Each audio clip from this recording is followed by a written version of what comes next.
stuff Trains. Yeah, but it was good. with the right provisions. It was a good training. I have a question. Can you switch those? Can you switch what? You index university? Mhm. University? Yeah, as long as you're insurable for the new company and you don't have a whole bunch of surrender charges on the old product, which would probably not be in your best interest to move unless the company gives you a bonus or something. No, I said it there.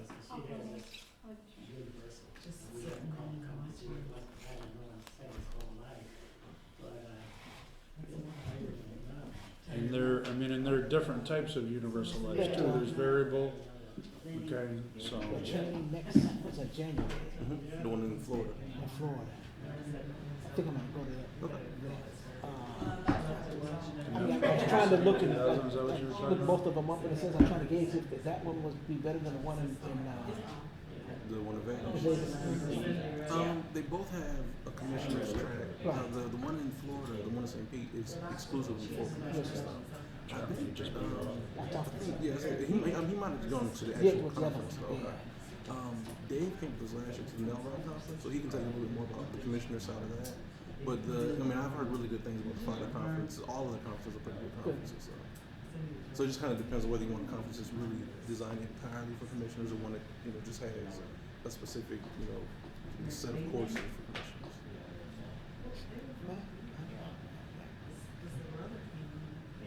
Trying to figure out where I get the most info, yes.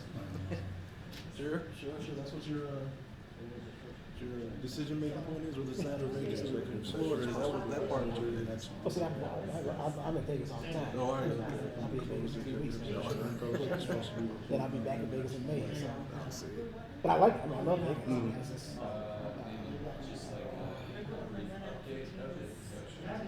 Anything.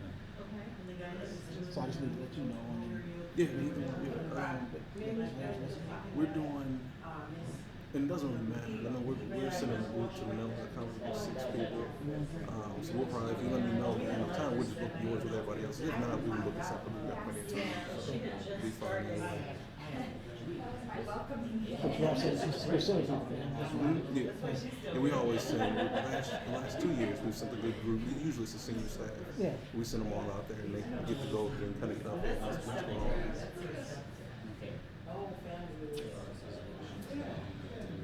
It's cold in January, boy. Nice It was to like, wait for a couple of either one of those days. works. Yeah. Because I always think about that when we take the nail rush. It's like it'll be 60, 70 in Vegas, it's 20, 10 Yeah. here. But it's actually good Vegas weather. Vegas, I've been in Vegas in June and it's not fun in the summertime. Oh, yeah. That time of year is like perfect. I love hot weather. Can't get too hot. Oh really? I don't know. You know what's funny? I actually like the cold. I'm gonna be honest. Yeah, I don't mind being cold at all. Like when I lived in Atlanta, that was the hardest thing to get used to. Is that all summer it's 90 degrees every day. I couldn't deal with it. So now he gets scotch and we don't even get water. What's going on? No, you know what? There is water. We set the water up at the top. That's what I'm saying. You got scotch and we don't even get water. Dude, I keep it calm. That's how I keep calm. You guys want one? Water? Yeah, I'll take one if you.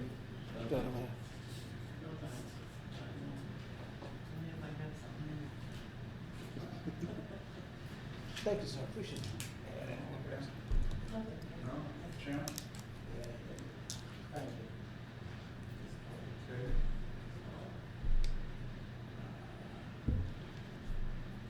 Hey, Scott wants one. I don't have to get up. I'll just put one over here. Is he coming? I haven't heard otherwise, so I figured he would be there. Okay, 4:30, we'll have a prior meeting, call order. Henry Champion, Present. Melanie Windley, Ray Cruz, Present. Scott Boris, I haven't heard from Commissioner Boris. I assume he will be at the meeting. Dave Richard, Bill Powell, Present.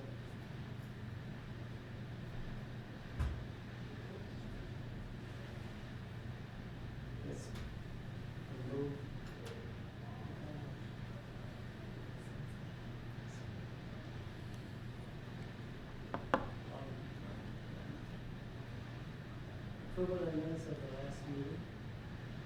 So move.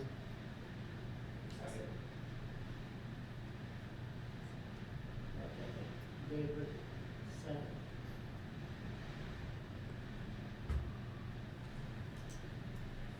Okay, Dr. Barnes. Review of financials and Mr. Brooks, Mr. Brady. For the month of October, the Housing Authority had a $72,000 net profit. That did take a pretty good chunk out of our net loss for the year, so we're down about $222,000 in net loss. As we mentioned last month, and we want to continue to take steps to kind of decrease that. We're aware of the fact that that loss, even though we are, we understand that it came from a HUD cutback, we still want to work to make sure that the Housing Authority doesn't end the year, the fiscal year, with a sizable loss. So we mentioned last month we'd be taking steps to decrease that amount, and this month is kind of the first step. We didn't expect such a large profit this month. The primary reason we had that profit, we drew down a lot of capital funds for operations, so that really did help the finances for the month of October. But for November, December, we're going to continue to have savings just from decreased activity, especially with the holidays. You don't tend to do as much contract work. You tend to kind of slow down a little bit. We're going to use those savings hopefully to cut into that overall deficit that we've had over the last couple months. So we tapped into savings in order to ultimately show that profit? No. Capital fund is a reimbursement program. So there are a couple things that we had done a few months ago that we had just paid for out of pocket. Every so often we go through that process of looking at over all of our expenses and seeing what's eligible for reimbursement, and then going out to HUD and getting that reimbursement. And then the graph, after the financials, shows the expenses over the income. Is that a year-to-date, or is Yes. Yeah, that's a year-to-date graph, I apologize, yes. So that's indicative of the $222,000 net loss that we still have for the year.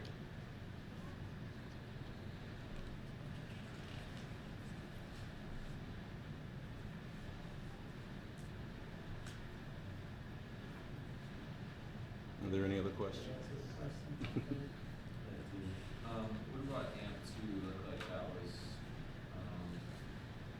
like year-to-date, you're down 9% on that net cash flow?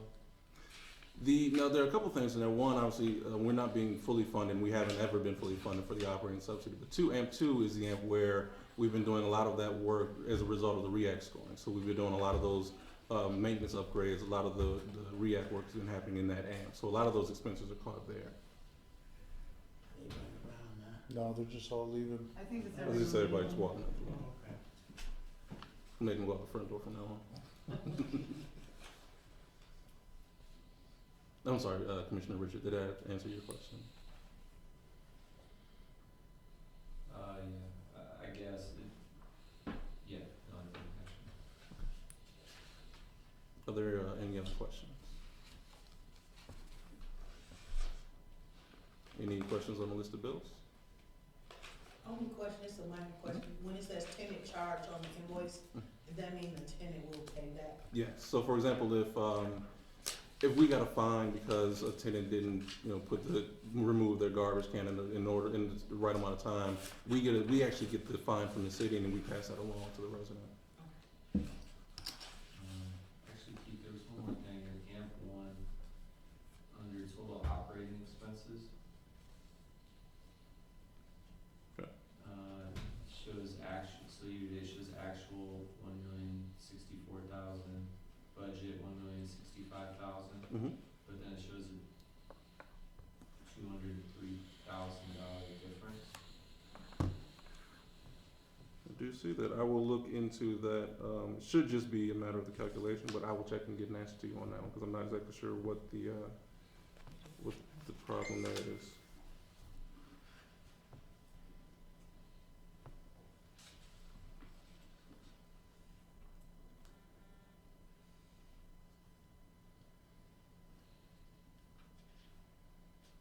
I will get an answer to you within 24 hours on that. Sorry. Okay. So on the list of bills, the one that, Northern Lights Development Corporation, and so if you can just walk through what is, and I don't know if I'm lined up right, but I think that's 37,000. Yes. So that's in the list of bills under ends. So at the beginning, when we did the budget, we discussed, we wanted to kind of ramp up our development company with some startup costs so that we could begin the process of doing a little bit of the moving of the public housing management, some of the other programs we want to run outside of the agency, the private management company. That is our private management company. So we, at the beginning of the year, budgeted $150,000. So we've made three of the four quarterly payments of $37,500 into that. So that's the third one. We'll make another one in January.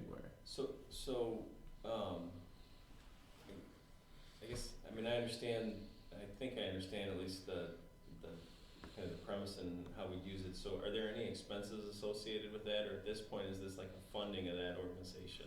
Those dollars are a funding of the organization. Now, the organization does have expenses. I mean, there's office space, there are startup costs. Obviously, there are costs for the legal with our attorneys. There are costs for supplies, different things just to get it up and running. We've actually, with that organization, been able to secure a contract with Franciscan Ministries where we're going to manage over 500 vouchers that they are going to be receiving as a part of a RAD conversion that they're doing. So there's actually employees there now. It's actually a fully operating business at this point. And so how does this board, or does it not, in terms of any oversight of that corp existing? Well, the way it was originally set up, there are members of this board who are on that board. Commissioner Cruz and Commissioner Powell are active on that board. So there is a tie so that, the decisions made at this board do have a carryover. I'm also involved. Everybody over there is practically an employee of the Housing Authority. The way that the auditors refer to it is as a component unit. So essentially, even though it is a separate legal entity and it has if, for example, the development company were to lose $100,000 or get into a bad deal, it wouldn't cause the Housing Authority to have to pay for that deal. That's due to the fact that it's set up separately legally. It is still considered to be a component unit of the Housing Authority. That's why members of this board are on that board. That's why there's a continued tie between myself and that agency as well, to ensure that the Housing Authority does have say-so over what happens there. So when AHA moves $150,000 to Northern Lights Development, what obligations or what's AHA essentially get in return for that? Well, what we've decided, and it kind of goes back to our strategic plan, what we really wanted to do was find more ways to generate revenue, more ways to streamline the operations of the Housing Authority through private management, through doing development projects. It's all kind of started back when we initially were doing Jericho. We were going to outsource it to our private management company. That kind of fell through, but when we started our project with Brenshaw, we continued that approach. So that development is co-owned by the development company. So that's a way for the Housing Authority to generate resources. The development company in its charter is going to pay back 50% of its annual profits in every year as a donation back to the Housing Authority. So even though it is kind of cash out now, over the years that cash comes back, and hopefully and ideally more than just what we paid out will come back.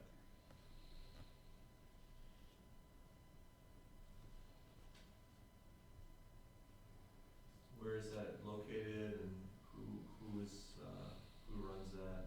Sure. So it's over. The office is settled at 75 Executive Drive, out by the Fox Valley Mall. It is. I'm the CEO of the organization, same as I'm the executive director here, so we keep that in line.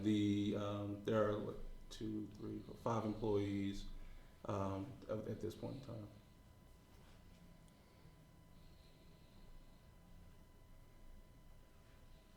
Is there any, does it, like me sitting in this board, do I have any fiduciary responsibility with that, with anything that happens in that organization? No, sir. So we mess anything up, it's all on us, not you. Don't mess anything up. The deal with the Franciscans? Mm-hmm. So 500 vouchers, can you explain that a little Sure, bit? sure. So Franciscan Ministries runs a large number nationwide of affordable housing units. They have 225 units here in Aurora at Constitution House. It's a senior property. They also own a property that's outside of our jurisdiction in Carroll Stream called Colony Park. It's another 284 units. What they used to run those programs under a separate HUD program called multifamily housing. It's where HUD would provide subsidy directly to the owner of an apartment complex. and they would maintain units at an affordable rent. That program is ending, so Franciscan was forced to find another revenue stream. They approached HUD about doing what's called a RAD conversion, or getting project-based vouchers directly from HUD for their units. Unfortunately, fortunately for us, they cannot manage or administer those units. A housing authority has to administer those units. So they came to us about Constitution House. We sold them a little bit and got Colony Park added on, which is really in DuPage County, so it's DuPage Housing Authority's true jurisdiction. But we were able to convince them to give us both properties. As a result, we'll generate $600,000 a year roughly in administrative fees for the housing authority or for the development company, 15% of which we'll pay back to the housing authority for just being here, so to speak. But the deal kind of was, they came to us because they needed a housing authority to partner with them. We used our nonprofit to manage the vouchers and keep that cash flow kind of coming to the housing authority. And whose ultimate responsibility are the books of that management company? Well, the management company in and of itself is a standalone legal entity, so its books are its responsibility. The housing authority does have on its books a component unit section that just shows the revenues and expenses very, very generally, I believe, of that organization. But our accounting, our auditors were very clear. The housing authority keeps track of that mainly because we're the organization that started the corporation, not because we have any fiduciary responsibility for it. It's its own legal entity. If something were to happen there, it stays there. What's the expected 50% return for 2014 from that? Right now, it's about $50,000. Off the top of my head, I think that's what it will be. As the organization grows, the first year should be about $50,000. As the years go on, we expect it to be roughly $1 million a year organization. So with profits at around $200,000, housing authority should be able to get about $100,000 in donations back each year. Correct me if I'm wrong, Keith, when we originally talked about this, one of the main reasons to fund that entity, because it really wasn't doing anything before, correct? Right. One of the main reasons to fund that entity is so the restrictions that we have under HUD, that corporation does not have, and we can do some things that are outside the box. Is my memory correct on that? Absolutely. I mean, perfect example with the deal we're doing with Franciscan Ministries. According to the HUD rules, we really can't manage the Carroll Stream property. It's 284 units, but it's in a different housing authority's literal jurisdiction. That property should belong to the DuPage Housing Authority. The fact that we have a development company allowed us to really sell both HUD and Franciscan Ministries on the fact that we were the best provider of services. So that's 284 units that we wouldn't have been managing otherwise. And other housing authorities around the country have similar entities like the Northern Lights that do the same thing. Absolutely. I mean, Pittsburgh Housing Authority has allies in Ross. The Housing Authority of Fulton County has what's called the Enterprise Corporation, where they do tax-free bond deals, municipal bond deals. Chicago has one, I forget what they call theirs, but there are several housing authorities nationwide, both large and small, that do have affiliated entities like this.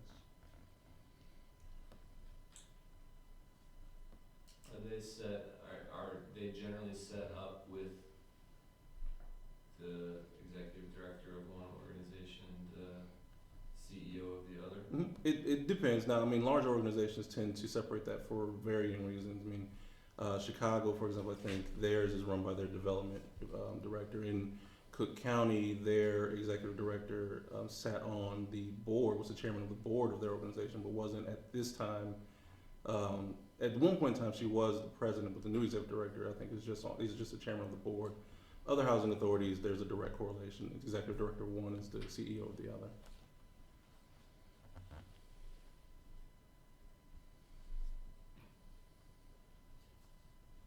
Any other questions?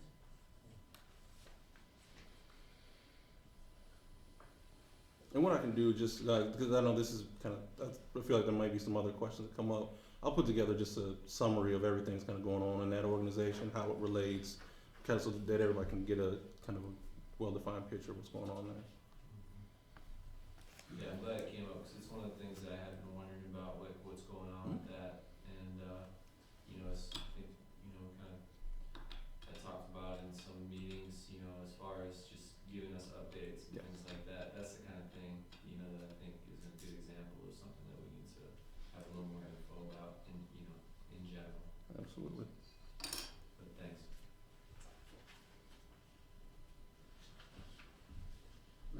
reports? Oh, sorry. Sorry. So, one of the things we're working on, and David couldn't be here today, but the annual plan for the Housing Authority is one of our obligations to HUD. We have to fill out basically a form that outlines everything we're going to be doing in the next fiscal year. So we've started that process. That form will come before the board. We actually have to hold a couple public hearings in case anybody wants to make comment or has any questions. So those are happening now. Probably in January, we'll bring that to the board for approval. It'll come, it basically outlines that we're going to continue with the scattered site project with Brenshaw. There is some discussion of some alternative housing projects. For example, we're talking about potentially putting some stores and some units in some of our buildings to add to the convenience for our residents. So the plan just kind of lays out what we intend to do for the next year so that HUD can sign off on everything that we have going on. That'll come before you guys probably in January, I would expect it. We did just close a waiting list for our Brenshaw project, so that was Monday, I believe, it closed. And we've kind of now we're sorting through all the applications to see where we stand. We'd like to have 120 applicants. That gives us a good number to pull from just in case, for whatever reason, people aren't eligible or decide they don't want the units. We have other people to go to, and it also builds a waiting list. So as people move out, we can replace those families. So once we get to a final number, we may determine we need to open it up again just to make sure that we get to a good sound number of people. The only other thing we have going on, we mentioned a couple months in a row now, the HCV leasing was kind of getting down to a point where we really weren't comfortable with those numbers, and Sue and her team have been working really hard to bring those numbers up. I think it's up this month about 797, I believe, and I know we absorbed a few more families, so we should be getting back to that 800, 815 level that we like to be at. It's a good match for the dollars that we receive, and it's a good number for us to kind of maintain an adequate level of leasing in the community. Yes. So the Brenshaw development, is that a separate waiting list, or is that 120 goal, is that going to be part of our? No, it'll be its own. I mean, it's still our wait, but it is a separate waiting list, yes. Okay. Because the requirements they're very different than the general waiting list would be. So because of that, we thought we would keep a separate waiting list to keep that from getting confused. And are those a variety of bedroom sizes? 2, 3, and 4 bedrooms.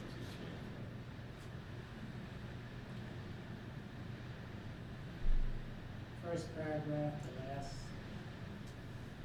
part of it, term limits for housing services. Can you kind of explain that? Sure. So one of the things we want to have is a discussion with HUD and regarding putting limits to the amount of time that families can have the housing resource. When you look at the welfare program back in the 90s, there was a term limit implemented to where I think it's 5 years before you have to kind of come off the program and start over. A lot of housing authorities now are going to HUD and saying, look, we have a very similar problem where we all have a limited number of units, and our waiting lists continue to grow and grow, and we're not helping new families because the families that we have aren't able to move out. We feel that based on what we're trying to do with our strategic plan, what we're trying to do with building supportive services and with our tiered housing, the next natural step is to say, okay, we're going to have at some point in time an infrastructure in place that will allow us to help a family from start to finish in, say, 7 or 10 years. So we like to say that if a family comes to us, year 1, we assess where they are, and then every year after that, we help them to make improvements through our tiered housing, through our supportive services, so that by the end of this term, they're ready to go back out to the private market, but so that we're not allowing people to just kind of hang on to the benefit forever and ever, which prevents other families who do need the benefit from being able to access it. At this point, I mean, it's not something, that was in a strategic plan, and it's not something we're anywhere near ready to implement, but it is a discussion that we need to start having with HUD to understand what requirements they have for the housing authorities that they've allowed to do it. I think, is there any way that we can, and I agree with that, I totally agree with that. I think that there has to have some time limit. Is there any way that we can research the people that belong to the program now to see how long they have been in? Mm-hmm. We actually keep that metric. The average stay right now is about 8 years. 8 years. thing that kind of bothers me about that, Keith, is, and we had talked a little bit about this, is we also want to have some programs that teach people how to fish. Okay, now there are certain individuals that are never really going to get out of our units. You know, if somebody's disabled, or if somebody has special needs, or whatever that situation is. So they're always going to be in our units, but I kind of agree that we have to teach the other people, you know, how to fish. So I'm a little bit uncomfortable about telling people, hey, you've been here 5 years, your time's up, if we're not teaching them how to fish. So I think we need to put some components in to do that before we kind of give people a deadline. Oh, absolutely, and that's part of, you know, one of this portion that we mentioned here is a discussion with HUD on what they look for to approve something like that. But I think, you know, one of the things we really want to stress is the fact that we're not just going to say, okay, arbitrarily it's 7 years or 8 years, whatever that time frame is. You're on your own for those 8 years. Good luck if you haven't made it too bad. We really do want to say, okay, we have, you know, educational services, we have job training, we have financial literacy, we have healthcare services. If you need mental health care services, we have those. We want to be able to say, look, when you come to us, you're not really just coming for a housing unit. You're coming because we're going to help you become a better person, so that, you know, if you need to go back to school so that you can get a job, we want all of these things to kind of fall into place. The tiered housing program that we have is kind of the first step. It's the incentive. It says, okay, if you do take the steps, you do get a job, you start working, you can move up into better housing. Because that, to me, is a natural kind of a encouragement to say, okay, the more I make, the better location I can live in. But behind that, we also need to have educational support. And I've actually sat down with Lulu Blacksmith from Wabanzi, and we've sat down with some people from VNA to support healthcare and education.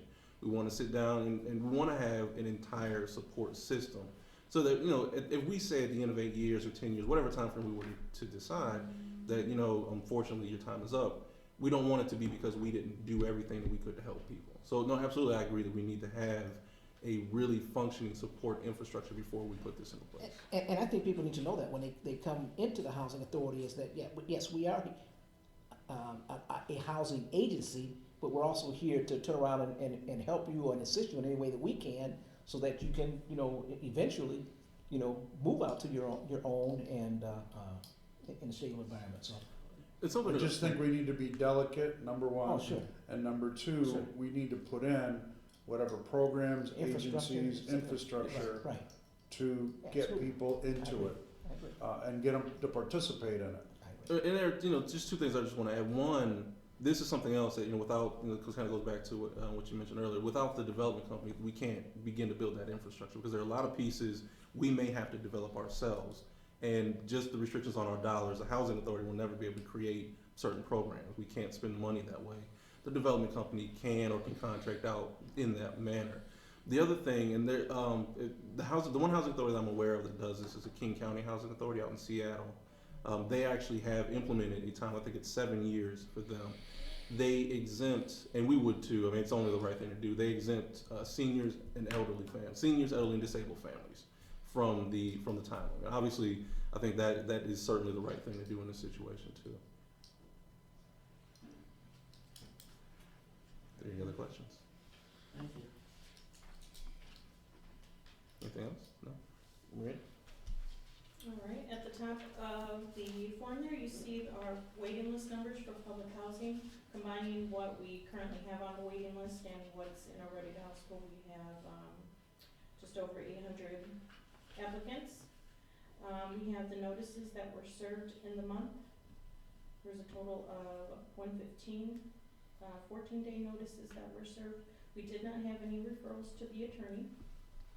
We did, however, have 2 evictions. And then you'll see the Section 8 waiting list. Next month, you will also see the numbers for the recent waiting list that was open for the project-based vouchers, so those numbers will be there for you as well.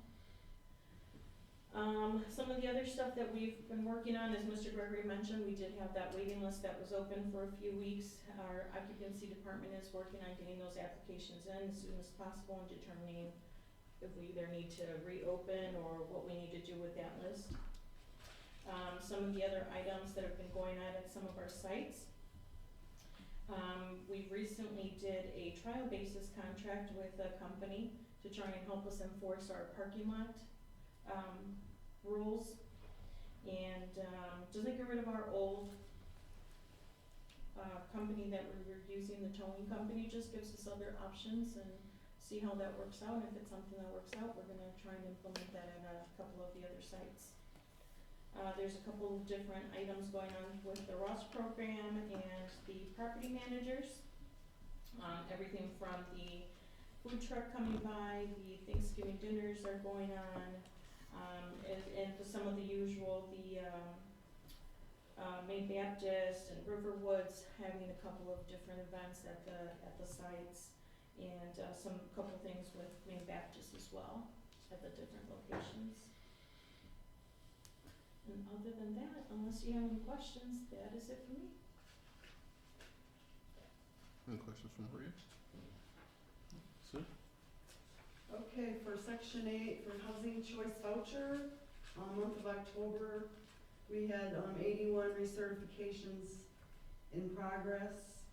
We completed 85 annual reexaminations, 41 interim rent adjustments, 14 families were reissued. Their lease ended here and they were staying in our jurisdiction. We had 16 families that ported in from other housing authorities. We had 5 poured outs, families that we sent to other housing authorities. 7 lease ups, that was including port-ins and families moving here. 21 initial move-in inspections. We processed 63 annual inspections, 25 re-inspections. We had 8 terminations, and 5 of those were from families that were absorbed by other housing authorities. 2 were terminated for criminal activity, and 1 was a voluntary termination. We had, we absorbed 1 family in the month of October. 1 unit was abated. It was a 7-day abatement, and right now our total is 787, but we're working real hard to get that number up, as Mr. Gregory said. So we've absorbed 20 more maybe in November and December, for December, so, yes. So just kind of refresh me on this. So, port in reissue, that means someone moved in, and then we took over that? They moved in to our jurisdiction. We issue them a voucher, and they look and lease up here in Aurora. So when someone has a voucher and moves into our jurisdiction, We can bill that housing authority they came from, or we can absorb that. and if we absorb them, they essentially, they jump the waiting list, if you will, because they already have They're one. already off the wait list, correct. So then, and then the port outs, our families moved, and then we retain that? Then it's up to that housing authority when that family lease is there, whether they're gonna bill us or So just- absorb that family. Got it. If they absorb that family, then we lose that number, that voucher number, so. They're coming in and going out, it's Yes. kind of a fluid thing. Yeah, it is not the simplest system in the world. The port system is one that, you know, everybody in HUD's aware is kind of confusing. I mean, we have the billing, the absorbing thing. It would be easier just to pay the housing authority that has the person, but that's just the nature of the program. Okay. Keeps us, Those keeps us port-ins busy. don't count against the total vouchers though, right? So we have 787 total vouchers, that's not including all the port-ins that we have. That's including them, yes. It is. That's all the ones that, yes. Yes, and Abatement, abatement? yeah. It's quite hard. One, I it's looked a, up the word, but, explain it to me. when, we do the annual inspection, if it fails, the owner has 30 days to make the repairs, and then we go out to do the re-inspection. If those repairs aren't completed, then we, send them a letter, an abatement letter, and they have 7 days to make the corrections. And if after 7 days, the corrections are not done, then we hold Okay, payment. After 7 days, we terminate the contract, but then we hold the monies for each day that's in fail status after that time. okay, thank you. How does that affect the people that are The family? Our residents, yeah. 'Cause Um, if they stop paying, then does that, then, the money can never be paid back by anybody that they lose, but after the 7 days, if we terminate the contract, then the family has to move. So when, normally they would wanna move if the owner's not gonna make the repairs. So, and now, and I just recently went, and Maria also, we went to the, what if they don't, seminar what with if the they don't city. wanna move? Pardon me? I'm sorry, what if they don't wanna move? Then they would stay, and the lease is between the owner and the tenant, and the tenant would be responsible for the full rent. But working with the city also, and we don't have that problem often. Thank you. Mhm. So the Brenshaw, I'm gonna kind of, I think, take it from Sue back to Northern. So Brenshaw Development is run by Northern Light.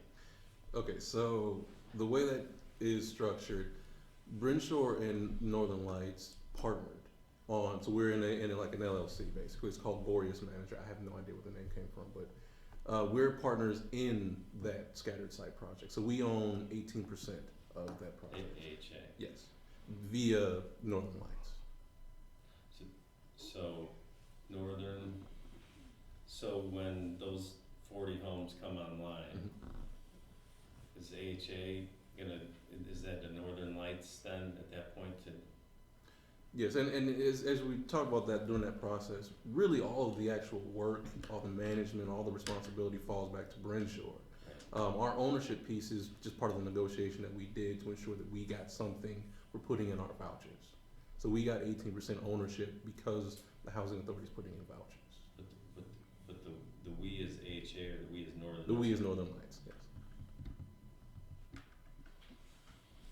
So, it's where my questions are going is not like, is what we did, you know, right, legal or anything like that, but I'm just trying to understand where, me sitting on this board, where my role is versus the Northern Lights group once it goes, you know, so.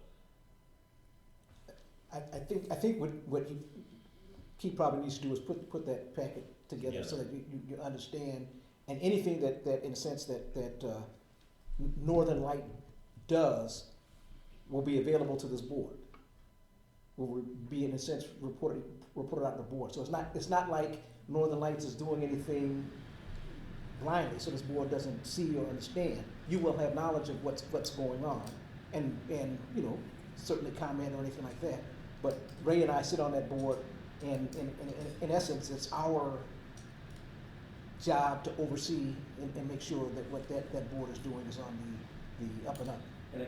So that part I think I'm comfortable with. I mean, it's like where we authorized $150,000 to go over there, and that's the kind of piece, because basically, you know, my name's gonna be associated with authorizing $150,000 to go over there, and then what ends up happening over, you know, it's like, that's the piece. I just wanna make sure that I get it, I guess, for lack of a better word. And that's why it needs to be explained thoroughly, and he can certainly do that better than I can. Just to answer, try and kind of touch on it, and I think too, because for a long time really there wasn't anything. Everything that has happened has really happened in the last about 3 months. Right. So everything is kind of, now there's operations, there's staff, there's, you know, a contract, there's all these other things going on, there's business happening. But on that side, really, the easiest way for me to explain it is to say that the board here will always have a presence through its membership on the board there. So the decision making that happens here, if this board decides, you know what, from now on, we're not outsourcing to the development company. The development company's not going to get any new business, and so be it. The board members who are on this board, who also sit on that board, then have that ability to continue to oversee or make sure that that's what happens. Also, you know, the housing authority does, to a certain degree, control, at least in the early, you know, that company isn't self-sufficient, obviously, right now. So through just the dollars, the housing authority maintains control. The housing authority is the creating entity. We were the creators of the Northern Lights Development Corporation. So, and Pete could probably, I know he's not here today, but Pete could probably explain a little bit better how that control is maintained. But ultimately, ownership, so to speak, of that entity is the housing authority. So that entity isn't going to be doing anything that the housing authority hasn't already authorized it to be doing in the first place. But like I said, hopefully that packet can, can explain that a little bit further. Are there any other questions for Sue? No conflict of interest, that's just saying that. No, that's actually a requirement. That was a requirement of the bylaws of that organization. So no, it's not. Sorry. Jim?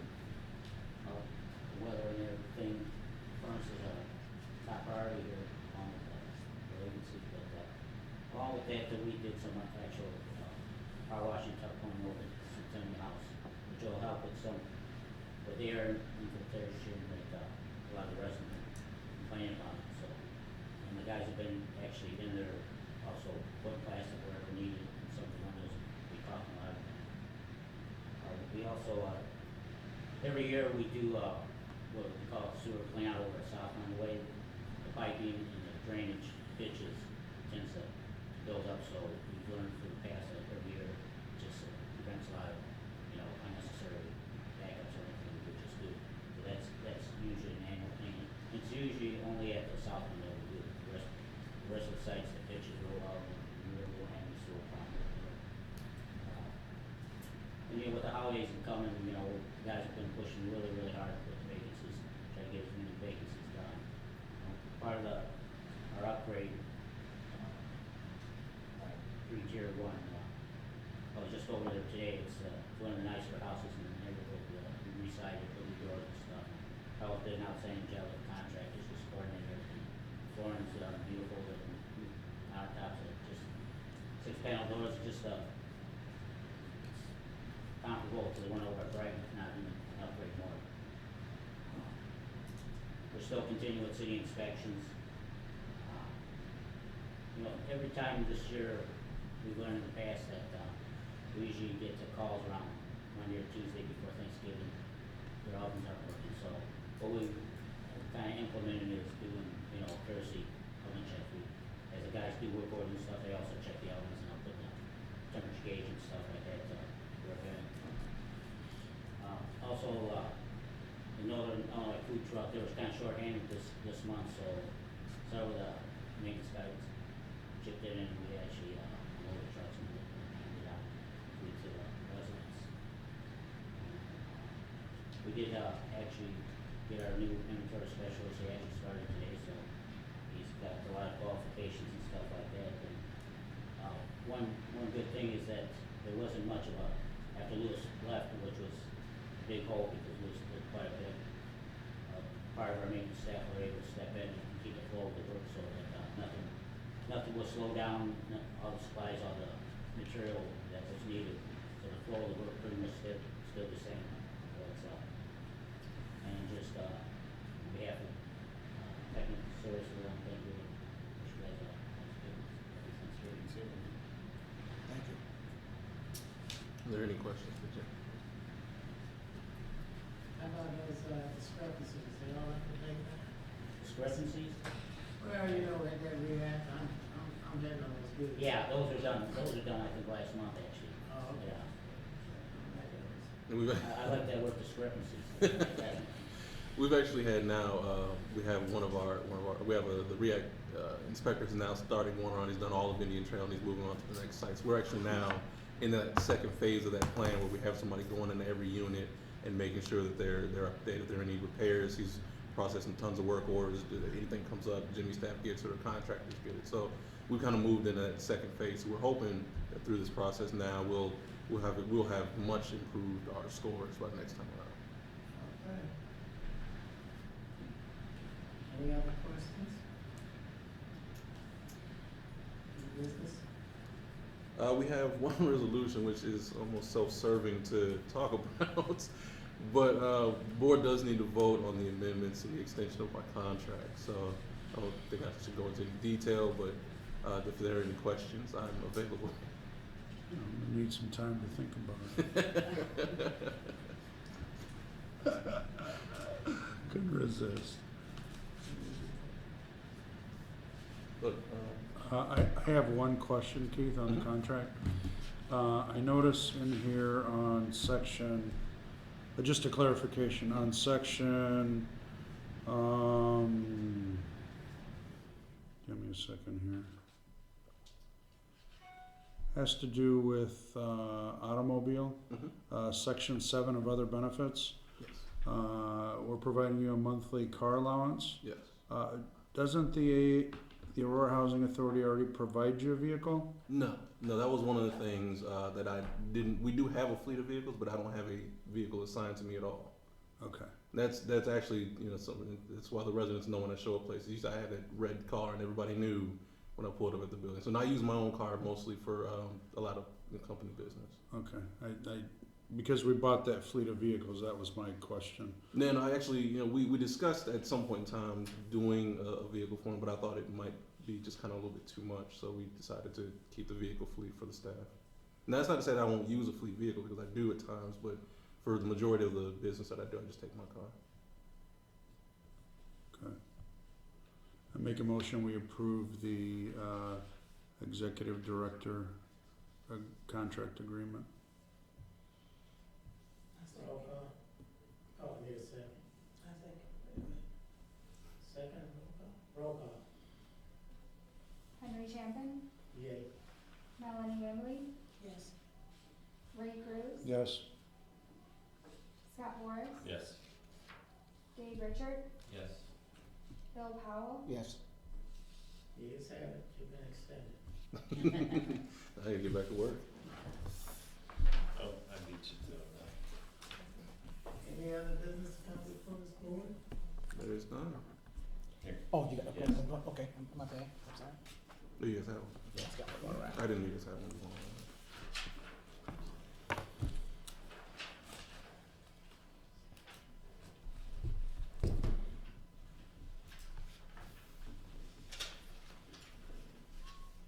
You good with the 5 years? Yeah, and you guys want to keep me around for 5 years? I'll take more if you want to give it. Let me think about that.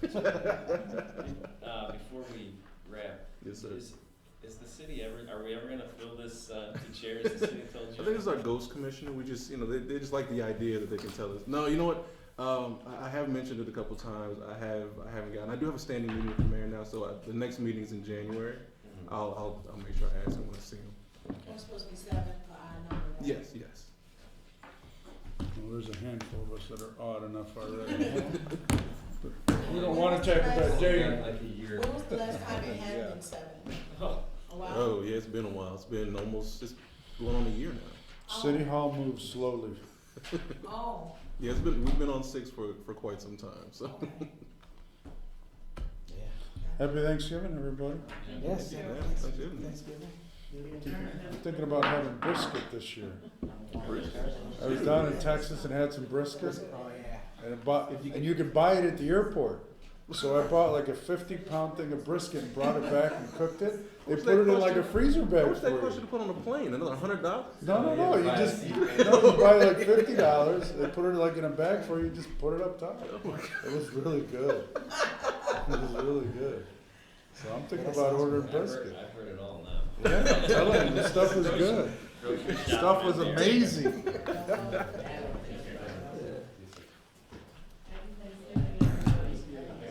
I actually put pictures of it on Facebook.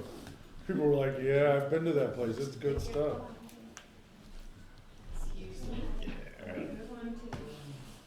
Have a good Thanksgiving, everyone. See you, Mr. Ernie. Can we go out that door? Yeah, it'll happen. yay. I like that door. It's Maybe closed. not have to walk all the way around. You gotta figure out how to keep it unlocked, apparently. Take care, everybody. Be safe. Yeah. 0.0.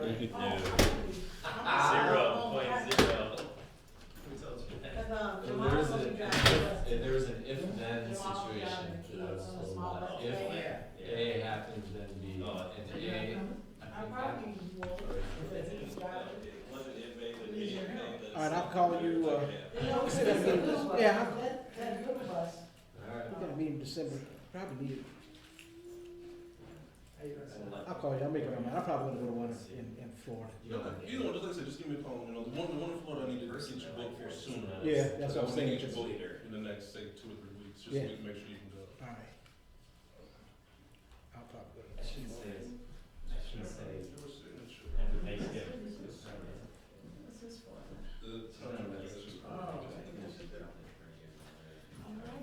All right, good night, everybody. Good night.